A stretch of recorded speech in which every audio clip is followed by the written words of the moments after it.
Introduction. Les pépites cachées du marché des SUV de luxe d'occasion. En ce moment, il y a 6 SUV de luxe qui dorment sur des parcs de voitures d'occasion avec des prix qui devraient presque être interdits. Je parle de véhicules qui sortirent de concessions à 60 000, 70 000, parfois même 90 000 dollars, et qui prennent aujourd'hui la poussière parce que les acheteurs passent devant pour financer un modèle allemand avec 3 ans de garantie et une bombe à retardement sous le capot. Je suis mécanicien depuis plus de 20 ans. J'ai travaillé sur tout, des Corolla rincés jusqu'au Range Rover à 6 chiffres. Et je peux vous dire avec une certitude totale que certaines des machines les plus solides, les mieux construites et les plus surdimensionnées que j'ai jamais mises sur un pont élévateur se trouvent aujourd'hui à 30 ou 35% de leur prix d'origine, complètement ignorés. Voilà pourquoi ça vous concerne. Quand un SUV à 60 000 dollars tombe à 22 000, le moteur ne change pas. La transmission ne devient pas soudainement mauvaise. La base mécanique reste la même. Ce qui change, c'est la perception de la marque, l'année inscrite sur le titre, et quelques options intérieures que presque personne n'utilise vraiment. Le cœur mécanique, lui, reste identique. Pour le bon acheteur, c'est l'une des meilleures affaires du marché de l'occasion aujourd'hui. J'ai personnellement orienté des clients vers chacun de ces 6 modèles et j'ai travaillé sur chacun d'eux. Je vais vous dire exactement quoi vérifier, quoi éviter et pourquoi le marché passe complètement à côté de chacun de ces véhicules. Le numéro 6 est celui que j'utilise toujours pour ouvrir les yeux des gens. Le numéro 1 est celui que j'ai le plus recommandé ces 3 dernières années à ceux qui font confiance à mon avis. Restez jusqu'à la fin, parce que le numéro 1 pourrait bien être le SUV de luxe d'occasion le plus sous-estimé d'Amérique en ce moment. C'est parti. Top 1, l'Infiniti QX80 de 2014 à 2019. Il y a 2 ans, un entrepreneur d'une cinquantaine d'années, quelqu'un qui avale vraiment les kilomètres, est venu dans mon atelier. Il hésitait entre un Chevy Suburban et un Toyota Sequoia, mais il n'arrivait pas à justifier le prix de l'un ou de l'autre. Je lui ai demandé s'il avait pensé au QX80. Il s'est arrêté, m'a regardé de travers et m'a demandé si ce n'était pas un gouffre financier. Je l'ai emmené derrière l'atelier et je lui ai montré le QX80 que j'avais utilisé comme véhicule personnel de transport pendant 18 mois. 187 000 miles. Moteur d'origine, boîte d'origine. La dépense la plus importante que j'ai faite dessus, c'était un jeu de pneus et un remplacement des freins avant. Voilà ce que la plupart des gens ignorent à propos du QX80. Le V8 VK56VD de 5,6 litres sous le capot repose sur la même architecture de base que les moteurs du Nissan Armada, du Nissan Patrol et du Nissan Titan. C'est un V8 atmosphérique à chaîne de distribution que Nissan affine depuis 2004. Pas de turbo à casser, pas d'intercooler à faire fuir, simplement un gros V8 robuste, puissant, conçu pour durer très longtemps. Les mécaniciens voient régulièrement ces moteurs arriver à 250 000 miles avec les organes internes d'origine. C'est l'un des V8 les plus durables jamais montés dans un véhicule de série. La boîte automatique à 7 rapports qui l'accompagne n'a rien de glamour, mais elle a fait ses preuves. Je n'ai jamais eu à remplacer cette transmission sur un QX80 correctement entretenu. Les prix actuels du marché peuvent surprendre. Un QX80 de 2016 avec 90 000 miles se trouve autour de 29 000 à 34 000 dollars. Neuf, ce véhicule coûtait entre 72 000 et 85 000 dollars. Vous achetez un camion de 72 000 dollars pour environ 30 000 dollars simplement parce qu'il n'y a pas écrit Cadillac ou Lincoln sur la calandre. Ça, c'est de la vraie valeur. Quand vous en inspectez un, vérifiez 3 choses. D'abord, retirez le bouchon d'huile et cherchez une boue couleur mayonnaise. Si vous voyez ça, il y a une intrusion de liquide de refroidissement et vous partez. Ensuite, montez à vitesse d'autoroute et freinez fort à partir de 60 miles par heure. Toute vibration ou pulsation indique des disques voilés. C'est une réparation à environ 600 dollars et vous pouvez vous en servir pour négocier. Troisièmement, activez les 4 roues motrices et testez tous les modes. Le moindre grincement ou délai en gamme courte signifie que l'actionneur de la boîte de transfert s'engage mollement. Comptez environ 400 dollars de réparation, mais faites baisser le prix. Le QX80 s'adresse aux acheteurs qui ont besoin des capacités d'un grand SUV, avec 3 rangées où des adultes peuvent vraiment s'asseoir sans financer un Cadillac Escalade neuf. Si vous transportez régulièrement 7 passagers sur de longs trajets, c'est votre machine. Top 2, le Lincoln Navigator de 2015 à 2017. Les passionnés se moquent souvent du Navigator, et à chaque fois que ça arrive, un acheteur malin en prend un à 21 000 dollars et le conduit jusqu'à 200 000 miles sans même y réfléchir. Le V6 EcoBoost de 3,5 litres de ces modèles développe 380 chevaux. Il partage la même base technique que le moteur utilisé dans le Ford F-150 Raptor. C'est un bloc biturbo suralimenté, et oui, les turbos ajoutent de la complexité. Mais Ford développait ce moteur depuis 2009, et au moment où le Navigator 2001 est arrivé, les premiers défauts avaient déjà été largement corrigés. Le point principal à surveiller, c'est l'accumulation de carbone sur les soupapes d'admission, car l'injection directe ne les nettoie pas avec le carburant. Un nettoyage par Walnut Blasting à environ 200 dollars tous les 60 000 miles permet de garder tout ça propre. Mais la vraie histoire ici, c'est la décote. Un Lincoln Navigator Reserve 2017, très bien équipé, coûtait environ 80 000 dollars en sortie de concession. Aujourd'hui, vous pouvez trouver le même véhicule entre 24 000 et 29 000 dollars. Le cuir est toujours souple. Le toit panoramique s'ouvre toujours. Les sièges massants massent toujours. Rien dans l'expérience de luxe n'a vraiment changé. Ce qui a changé, c'est qu'un nouveau Navigator est sorti en 2018 avec une carrosserie modernisée et du jour au lendemain, la génération précédente est devenue invisible aux yeux des acheteurs. Commencez par inspecter la suspension pneumatique. Certains navigateurs de 2015 et 2016 équipés de l'amortissement piloté développent des fuites d'air à l'arrière. Vous le remarquerez si l'arrière du véhicule s'affaisse après une nuit à l'arrêt. Le remplacement du compresseur de suspension pneumatique coûte environ 700 dollars. Négociez en conséquence ou passez votre chemin. Ensuite, vérifiez toute l'électronique. Le système 5.3 doit répondre rapidement, sans écran noir au démarrage. S'il ralentit ou se bloque, une mise à jour logicielle suffit parfois, mais il arrive que le module doive être remplacé. Troisièmement, regardez les marchepieds. Les marchepieds électriques rétractables de ces modèles ont un moteur qui peut lâcher. Écoutez s'il y a un bruit de grincement lorsque vous ouvrez la porte. Le Navigator est fait pour ceux qui veulent du luxe américain en grand format à un prix absolument ridicule. Si vous avez toujours voulu arriver quelque part dans un grand SUV imposant, confortable et vraiment statutaire, sans une mensualité qui vous donne des sueurs froides, c'est votre fenêtre de tir. Top 3, le Cadillac Escalade de 2015 à 2020. Je vais être honnête avec vous. Il y a 10 ans, je vous aurais dit d'éviter l'escalade. Les générations précédentes avaient des problèmes qui ont donné à ce nom une réputation compliquée. Mais l'escalade de 5e génération, à partir de 2015, est une machine totalement différente. Et le moteur sous le capot a tout changé.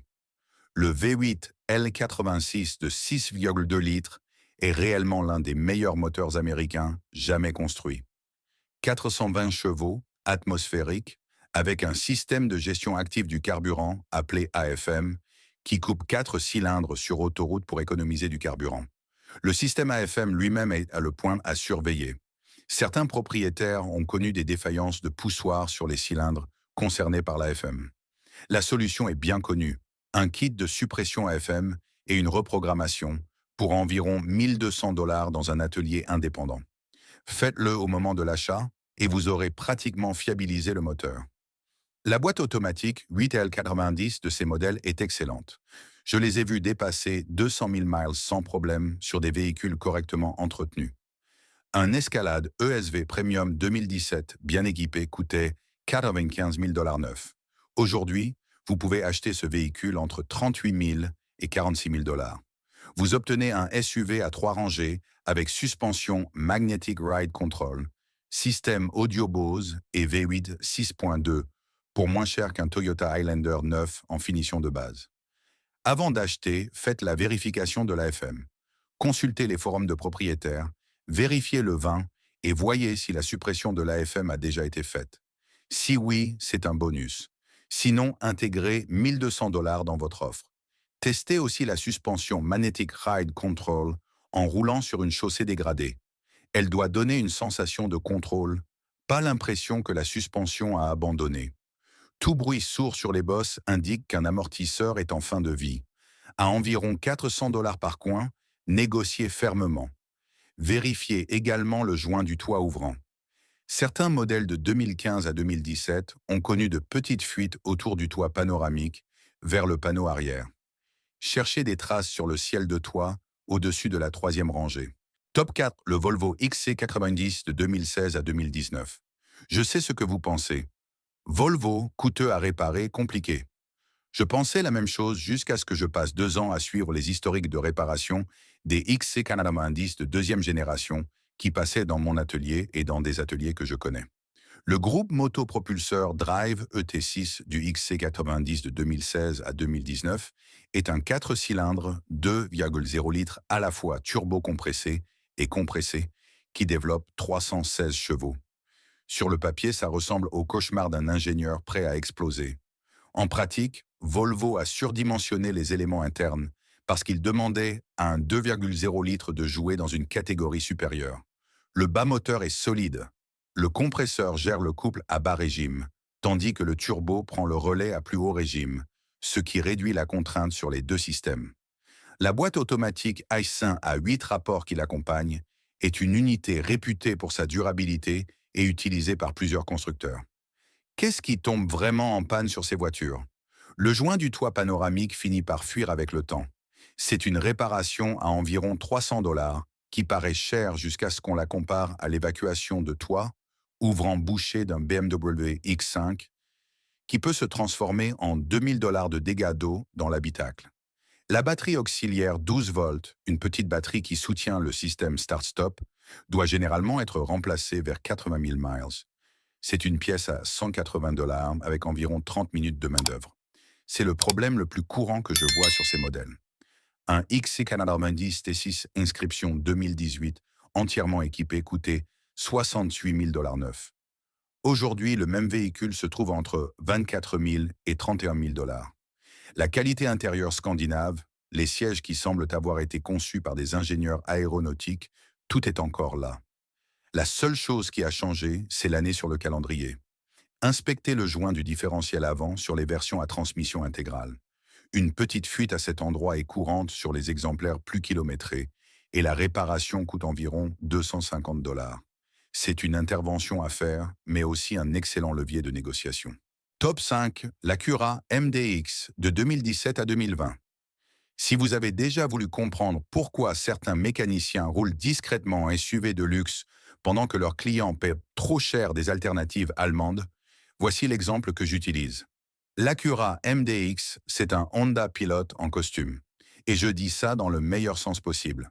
Le V6 J35 Giri de 3,5 litres sous le capot est un moteur Honda pur jus. Atmosphérique, à chaîne de distribution, sans turbo, sans complexité inutile. Honda construit des variantes de ce bloc depuis des décennies. J'ai personnellement vu ces moteurs atteindre 280 000 miles sans qu'on touche aux organes internes. Le SHA Hybrid pour Super Handling All-Wheel Drive est une vraie réussite technique d'Acura. Il ne se contente pas d'envoyer la puissance aux 4 roues. Il répartit activement le couple entre les roues arrière en virage, ce qui permet à ce SUV de luxe à 3 rangées de mieux se comporter que la plupart des berlines. Le système est étonnamment robuste. Je n'ai jamais remplacé un différentiel arrière sur un MDX. Je connais des mécaniciens qui travaillent sur des Honda depuis 30 ans et ils disent à moi la même chose. Acura a restylé le MDX en 2017 et a corrigé la boîte automatique à 9 rapports, qui avait suscité quelques plaintes sur les modèles de 2014 à 2016.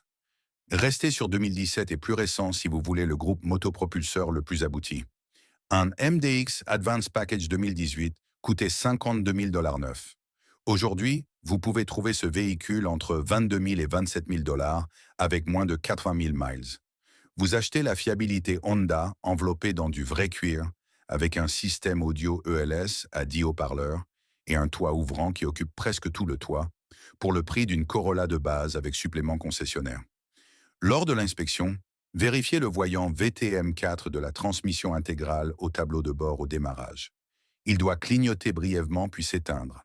S'il reste allumé, le liquide du différentiel arrière est dégradé ou le système présente un défaut. Une vidange à environ 180 $ règle la plupart des cas. Ensuite, testez les sièges chauffants et ventilés. L'élément de ventilation du siège conducteur tombe parfois en panne sur les exemplaires très kilométrés. Troisièmement, consultez l'historique d'entretien. Honda recommande les intervalles du système Maintenance Minder. Si l'ancien propriétaire a ignoré le service B13, les fluides des différentiels peuvent encore être d'origine. Ce n'est pas éliminatoire, mais prévoyez 300 $ pour remplacer les fluides des trois différentiels. Si je devais acheter aujourd'hui un SUV de luxe à 3 rangées pour moins de 27 000 $ et le garder 10 ans, le MDX serait dans ma liste finale. Mais ce n'est pas le numéro 1.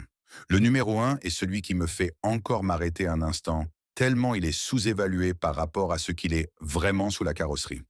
Si ce genre d'information vous aide à prendre de meilleures décisions avec votre argent, abonnez-vous. Je vais publier davantage de contenu comme celui-ci régulièrement et je ne vais rien édulcorer. Top 6, le Lexus GX 460 de 2010 à 2019. Laissez-moi vous expliquer exactement ce qu'est un GX 460, parce que le marché ne semble clairement pas l'avoir compris. Le GX 460 est construit sur la plateforme du Toyota Land Cruiser Prado. C'est la même plateforme que les flottes des Nations Unies utilisent jusqu'au bout dans les terrains les plus rudes de la planète, avant de la réparer avec des pièces trouvées localement au milieu de nulle part. Le V8 1GRFE de 4,6 litres de ce véhicule est atmosphérique, à chaîne de distribution, et a été conçu pour fonctionner dans des conditions qui détruiraient la plupart des autres moteurs. J'ai travaillé sur un GX 460 de 2011 avec 312 000 miles d'origine. Moteur d'origine. Le propriétaire changeait l'huile tous les 5 000 miles et conduisait normalement. Voilà l'historique d'entretien d'un moteur de 312 000 miles. Ce n'est pas la même chose que dire qu'une marque de luxe bénéficie probablement de la fiabilité Toyota. Le GX 460 partage littéralement ses fondations avec le Land Cruiser. La boîte de transfert possède un vrai différentiel central, Torsen verrouillable. La suspension est composée de doubles triangles à l'avant et d'un essieu arrière rigide, conçu pour durer des décennies, pas seulement pour offrir du confort pendant 3 ans. La boîte automatique à 6 rapports de ces modèles a un historique tellement propre qu'il en devient presque ennuyeux d'en parler.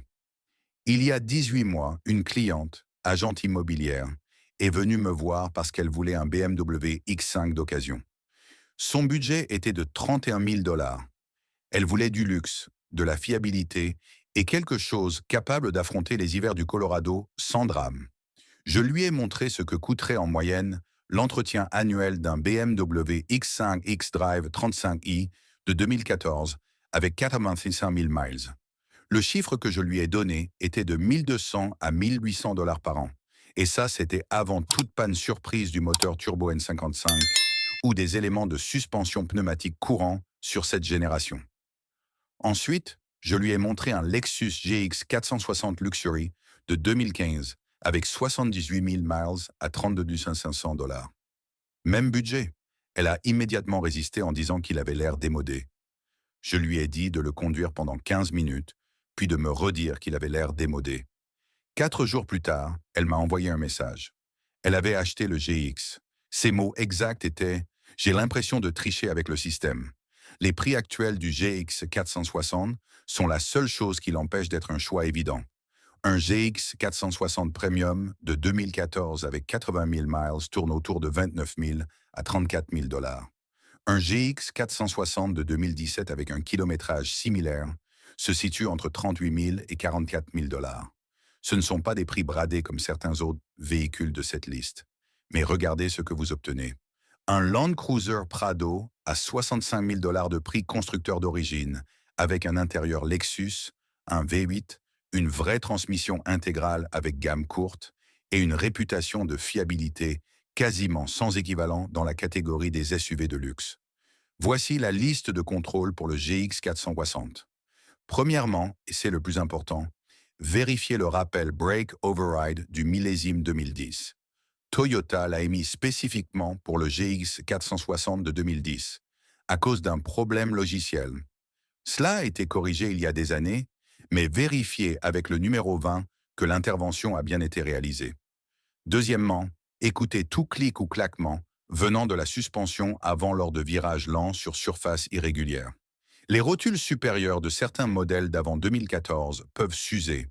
Un contrôle de géométrie et une inspection à environ 80 $ vous diront tout. Troisièmement, testez le blocage du différentiel arrière. Dans une zone sûre, engagez le blocage et roulez lentement avec les roues braquées. Un engagement fluide signifie que le système est sain. Toute hésitation ou tout grincement, vous partez ou vous prévoyez 600 $ pour l'actionneur. Quatrièmement, inspectez les mécanismes de la troisième rangée. Ces sièges se rabattent vers l'avant et le levier de verrouillage peut parfois se bloquer sur les exemplaires très kilométrés. Ce n'est pas un gros problème mécanique, mais cela indique à quel point la troisième rangée a été utilisée et malmenée. Qui devrait acheter le GX 460? Toute personne qui veut garder un véhicule 12 ou 15 ans sans y penser. Toute personne vivant dans une région avec de vrais hivers, de vrais terrains difficiles et de vraies conséquences si le véhicule tombe en panne. Toute personne qui a vu le prix d'un Toyota Land Cruiser neuf à 90 000 $ et cherche une alternative. Le GX 460 n'est pas un compromis. C'est un Land Cruiser avec des sièges en cuir au prix d'une voiture d'occasion. Qui devrait passer son chemin? Si vous cherchez un confort routier maximal et une conduite souple, isolée, presque flottante, la suspension pneumatique d'un Lincoln Navigator sera plus moelleuse. Si l'espace de chargement est de votre priorité, la troisième rangée du GX 460 est étroite. C'est plutôt une troisième rangée pour 2 adultes ou 4 enfants, pas un véhicule pour transporter 6 adultes confortablement. Et si la consommation est de votre priorité absolue, le V8 4,6 litres est annoncé à 15 miles par gallon en ville et 20 sur autoroute. Personne n'achète un GX 460 pour économiser du carburant. On l'achète pour qu'il dure plus longtemps que presque tout le reste sur la route. Conclusion. Voir ce que le marché ne voit pas. Voilà l'essentiel concernant ces 6 véhicules. Le marché se trompe tout le temps. Il néglige le QX80 parce qu'il porte le nom Infiniti. Il ignore l'escalade à cause d'une réputation vieille de 15 ans. Il passe à côté du XC90 à cause de l'histoire compliquée de Volvo. Et il dort complètement sur le GX 460 parce qu'il pense que la fiabilité d'un Land Cruiser est réservée aux véhicules neufs à 6 chiffres. Votre rôle, c'est de voir ce que le marché ne voit pas. Vous avez maintenant une sélection de 6 SUV de luxe avec de vraies qualités d'ingénierie, de vrais historiques de fiabilité et des prix presque insultants par rapport à la qualité réelle de ces machines. La prochaine fois qu'un vendeur essaiera de vous orienter vers un retour de leasing allemand de 3 ans avec 60 000 miles et une vidange de liquide de frein en retard, vous saurez mieux juger. Si vous voulez savoir quel SUV d'occasion je conseille d'éviter, peu importe à quel point l'affaire semble belle sur le papier, ceux qui ressemblent à de bonnes affaires sur le parc et deviennent des gouffres financiers dans votre allée, cette vidéo est juste ici. Elle peut vous éviter une erreur très coûteuse. Voilà la vraie liste. Mettez un like si cette vidéo vous a aidé. Abonnez-vous pour ne pas manquer la prochaine. Je continuerai à vous donner la vérité brute, celle que personne ayant quelque chose à vous vendre ne vous dira jamais. Conduisez intelligemment, entretenez votre machine et elle prendra soin de vous. On se retrouve dans la prochaine vidéo. Si cette analyse a changé votre façon de regarder le marché de l'occasion, abonnez-vous et aimez la vidéo. Nous révélons les vérités mécaniques que les concessionnaires préfèrent cacher. Investissez dans vos connaissances. Le prochain trésor automobile attend d'être découvert.